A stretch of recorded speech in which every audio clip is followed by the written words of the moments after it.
Live from the Opera House, it's Storytime with your host, Ben Whiting. And welcome to Live from the City Opera House, it's Storytime. I'm your host, Ben Whiting, and on this show every week, we're going to have a great story read by a special guest and then have a fun activity that you can participate in right from home.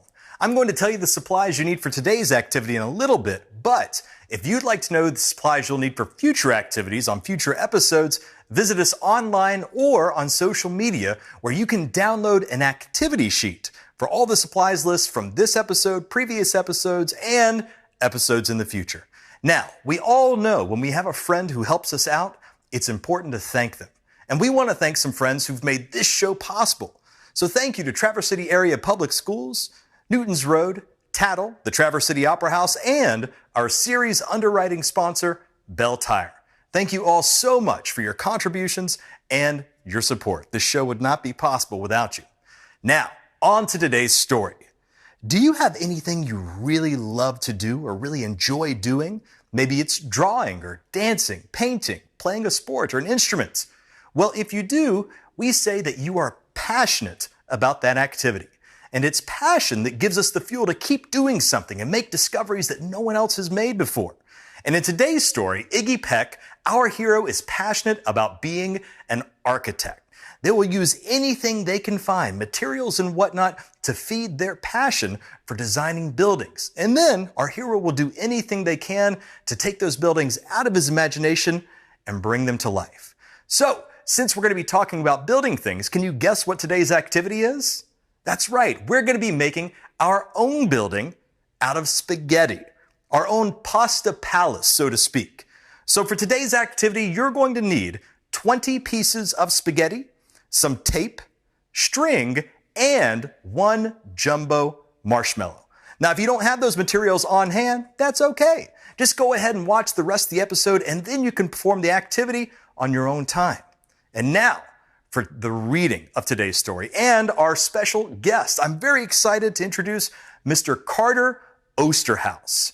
He was a carpenter on the series television show Trading Spaces. He's also hosted numerous home improvement shows and unveiled some incredible holiday spectacles on the Great Christmas Light Fight.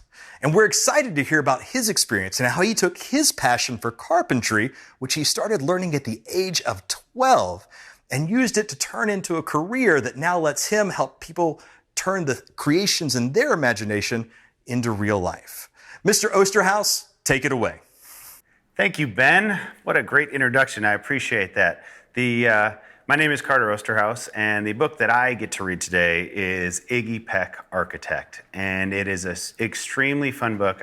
I love the fact that I get to share this book with all of you because it's something that is very close to me and who I am. You know, I'm a builder, I'm a designer, I work on people's homes all the time. And what Iggy does in this book is very similar to the kid that I was when I was Iggy's age. Growing up in Traverse City, I had the good fortune of, when I was about 10 and 11 years old, I started working on my first building projects. And that was not just the home projects, but actually working with some local companies around the area and getting the chance to build with other people who I could, learn from and even dream from. And when I was even younger than that, it was the daydreaming of the design and the architecture. That was something that really, I know, always stuck with me for a long time. And I feel like I would always get caught up in daydreaming of things that I wanted to build when I got older, colors that I wanted to use and designs and stuff. And even though I was so young, I still felt like there was so much that I had to learn. And by reading and learning and daydreaming, I really felt like I had the good fortune of getting to where I am today. And I work on a lot of TV design shows, and I've been doing that for the last 20 years. And I've been so fortunate to be working on these shows because of what I did when I was a young kid growing up in Traverse City. And I remember the one thing, my dad was very hands-on. My parents were very hands-on when I was a little kid, and I got to learn from them all the time. And one funny story is that when I was a little kid, I would always have to change, for some reason, I always felt like we were changing the brakes on the cars.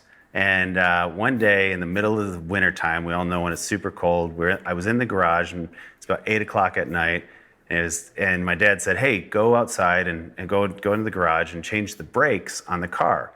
Now, as a 10-year-old, that's a very daunting task to change the brakes on a car. And I couldn't do it. My hands were so cold. I couldn't get these calipers off the brake pad to release it. And I ran back inside. It took me about a half an hour and wasn't getting anywhere. Ran back inside, and my dad said, Dad, I can't do this. I can't do this. My hands are too small. And my dad said, you know what? He said, I bet you if I gave you $1 million, you would figure out how to take those brake pads off. And sure enough, I went back outside and I figured it out.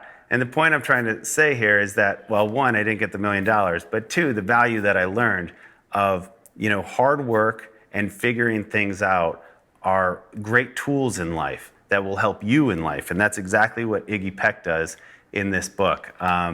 He's an architect, he's a designer, and he's a daydreamer. And those are the beauties and the elements of what make him so special. So here we go. Let's start reading Iggy Peck, Architect.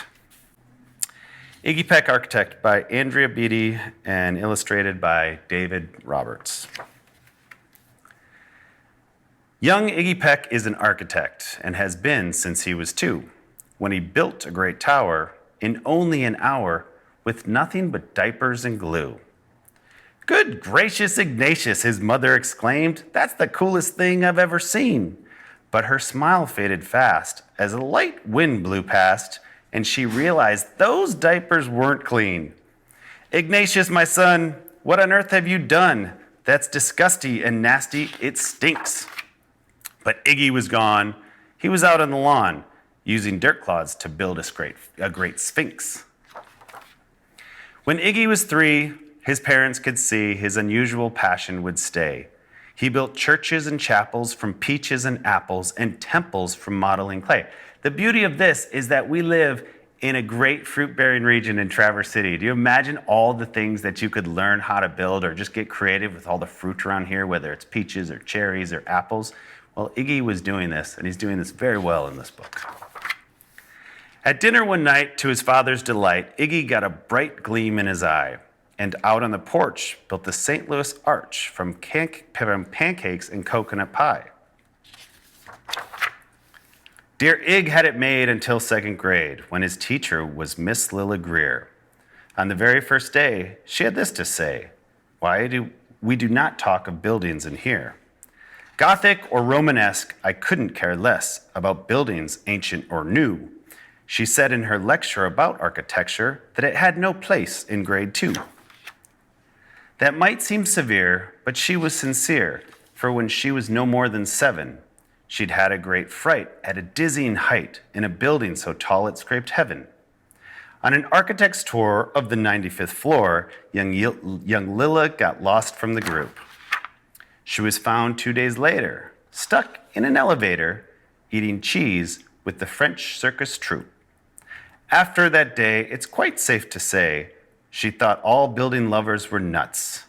As a teacher, she taught that, above all, one ought to avoid them, no ifs, ends, or buts.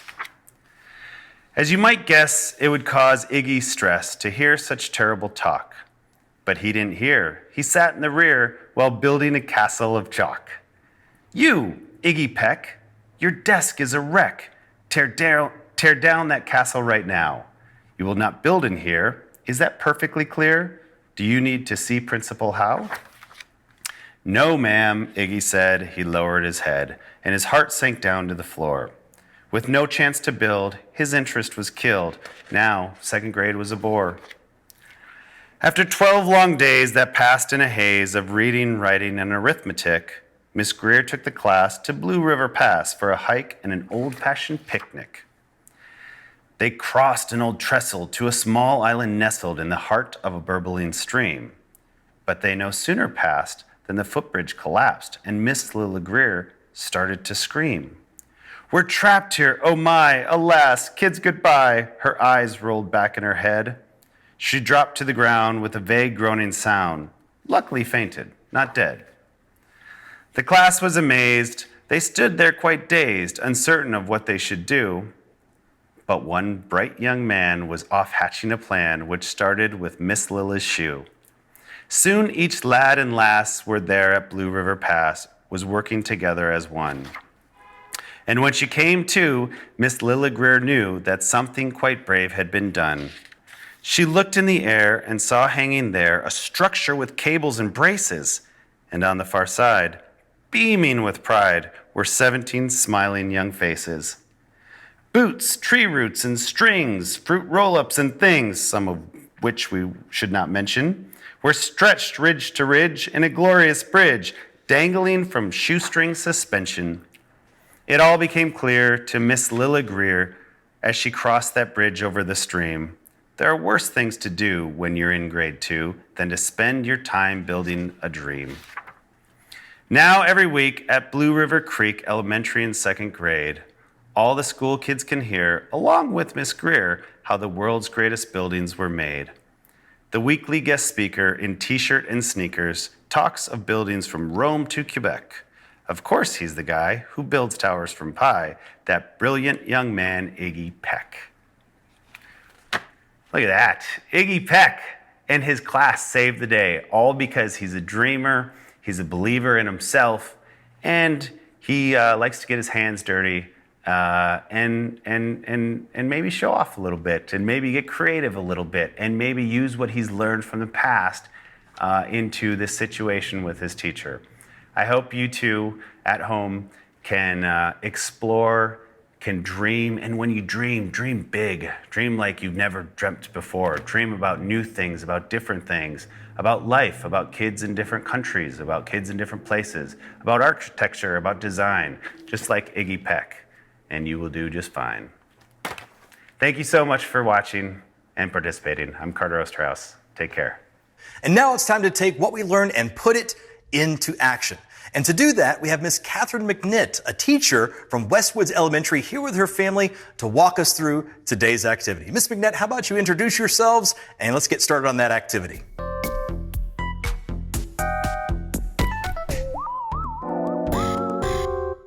We have a challenge here for you today. I brought my 2 kids, my little assistants, and because we're family, we aren't wearing our masks, but we do have them when we get up.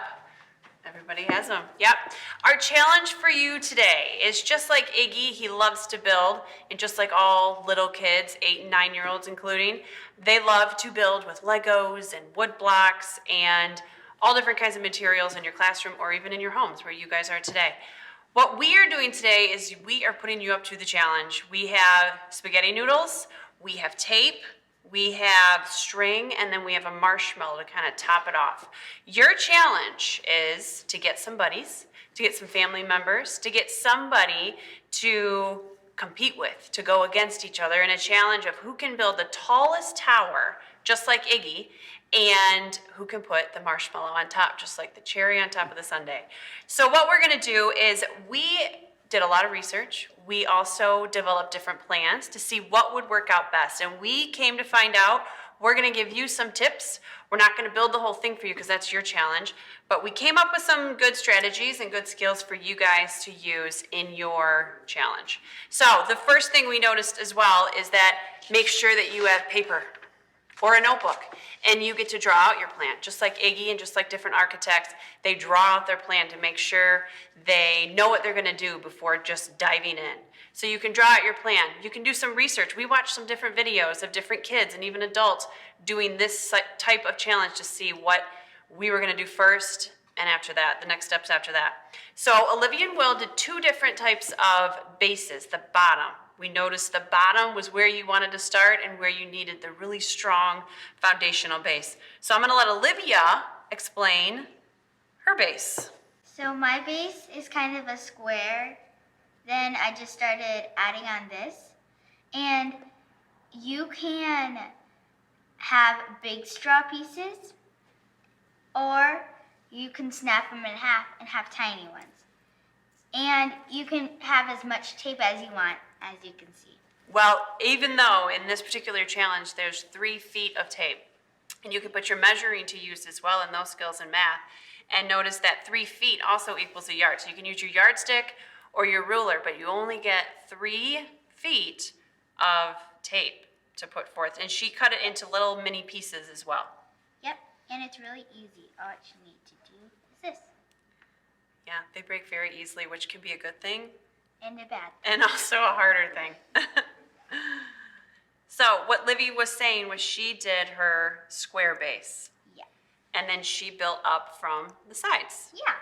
Yep, and when she got too tall, we did also figure out that we had a lot of fails, which is okay too, because we learned from our mistakes, but that's why you need a really strong base. And Will did something different. My base was a triangle, and it kind of broke a little because, And that's okay.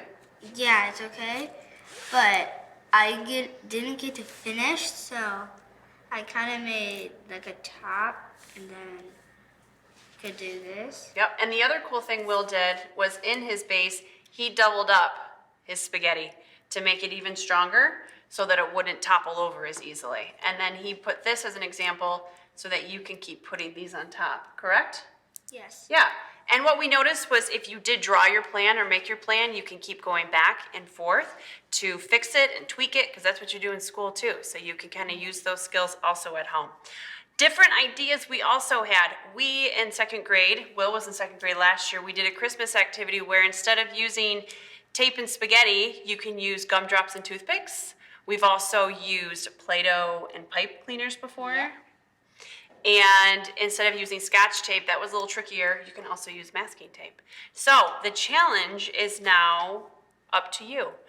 The other thing I think we noticed is that if you put the tape upside down instead of right side up, it doesn't stick to so many different things, so that might be a little easier too. But now the challenge is up to you, so you can use these two ideas, you can try your own, but try to build it up as tall as you can, challenge it with a buddy and see who can get the tallest tower, and then put that marshmallow up on top. So good luck, and we'll see you next time. Bye. Bye.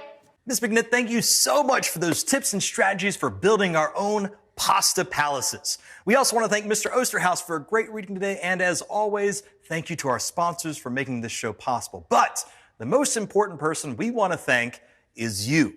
This show absolutely would not be possible if you didn't tune in. But we are not done yet, because we want to see your pasta palace. So make sure you take a photo of your pasta palace and email it to us with your name, age, and a description, with your parents' permission, of course, and email that to info@tcaps.net. That's info@tcaps.net. We're going to pick one person who's going to be the winner today, and they will get a free copy of today's book signed by the guest reader and yours truly. If you enjoyed today's show, please be sure to tune in every Wednesday at 9 a.m. And if you want to see previous shows, you can always visit us online and see all of our episodes on demand at tcaps247.com. That's TCAPS247.com. Until next time, my name is Ben Whiting. Thank you for tuning in. And remember, stay safe, have fun, and keep learning.